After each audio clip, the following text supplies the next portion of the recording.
Sure Kayes. Kayes, এনসিপির সমন্বয় সভায় কি কি বিষয় নিয়ে আলোচনা হচ্ছে জানাবেন?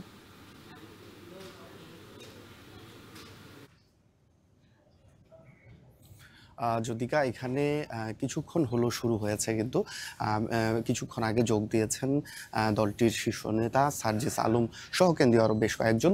এখানে এই কোরআন তেলাওয়াত এবং জাতীয় সঙ্গীতের মাধ্যমে কিন্তু প্রোগ্রাম শুরু হয়েছে। এই মুহূর্তে আসলে নীরবতা পালন করা হচ্ছে। নীরবতা পালন হচ্ছে এখানে জুলাই আন্দোলনের শহীদ এবং আহতদের জন্য কিন্তু এখানে 2 মিনিটের নীরবতা পালন হচ্ছে। এর পরই মূলত আমি একটু দেখাতে চাই, এখন কিন্তু এখানে নীরবতা পালন করছে শীর্ষ নেতারা সহ, এবং এখানে যারা উপস্থিত হয়েছেন প্রত্যেকেই কিন্তু এখানে এই মুহূর্তে জুলাই আন্দোলনে যারা শহীদ হয়েছেন এবং আহত আছেন তাদের উদ্দেশ্যে কিন্তু তারা নীরবতা পালন করছেন।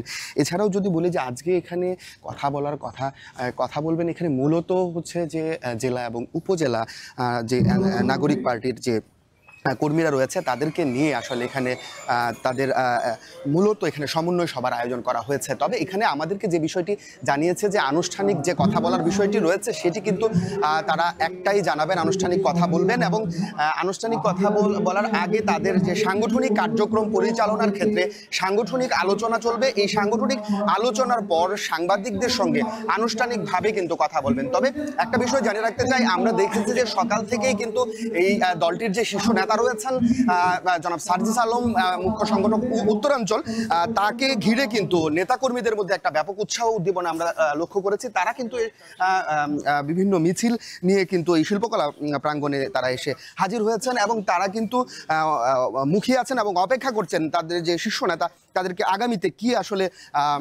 তাদের জন্য সামনে নির্বাচন রয়েছে এবং দলের জন্য সামনে তাদের কি নির্দেশনা অপেক্ষা করছে।